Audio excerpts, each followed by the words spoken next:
అప్పటి నుంచి కూడా మరి రాష్ట్ర ప్రభుత్వం నుంచి ఎండోమెంట్ మినిస్టర్ గారు అదే విధంగా మన ట్రాన్స్పోర్ట్ మినిస్టర్ గారు సందర్శించి వారి యొక్క సహకారాన్ని అందించి బస్సులు కూడా పూర్తి స్థాయిలో దాదాపుగా 6000 బస్సులను మనకు అందించడం జరిగింది.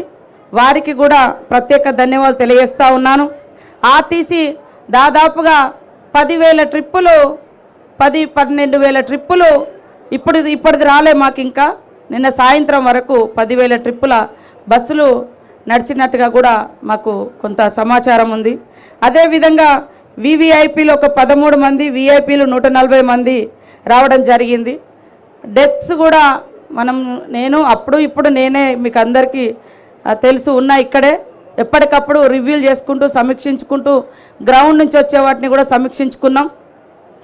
ఈసారి ఒకరు 68 సంవత్సరాల అమ్మ ఒక ఆమె హార్ట్ ప్రాబ్లంతో చనిపోయారు.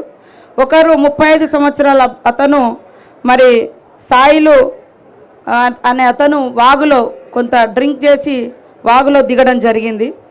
గతంలో దాదాపుగా 12 మంది వరకు చనిపోవడం జరిగింది. ఈసారి చాలా సంతోషం. మేము కూడా మొదటి నుంచి కూడా చెప్తున్నాం భక్తులకు వాగులలోకి నీళ్ళు అంటే తాగి వాగులలోకి రావద్దు అని. ఆ రకంగా కొంత ఎండ తీవ్రత ఉన్నప్పటికీ కూడా భక్తులు ఎక్కడ కూడా రద్దీ తగ్గలే. శనివారం అనేది ఇంత క్రూషియల్గా ఇప్పుడు ఇంకో గంటలో 2 గంటలలో దేవుళ్ళు మరి వనప్రవేశం చేయడం జరుగుతుంది. అయినా కూడా ఇంకా భక్తులు వస్తున్నారు. ఇప్పటితోటి మేమేం రిలీఫ్ కావడం లేదు. రేపు కూడా వస్తారు. రేపు సండే కాబట్టి రేపు కూడా వస్తారు. వారందరినీ కూడా మరి దర్శనం చేసే విధంగా పోలీస్ అధికారులు కానీ, శానిటేషన్ కానీ, ఎండోమెంట్ కానీ, ఆర్డబ్ల్యూఎస్ కానీ, అదేవిధంగా ట్రాన్స్పోర్ట్ కానీ అందరినీ అప్రమత్తం చేయడం జరుగుతుందని కూడా ఈ సందర్భంగా మేము తెలియజేస్తూ ఉన్నాం.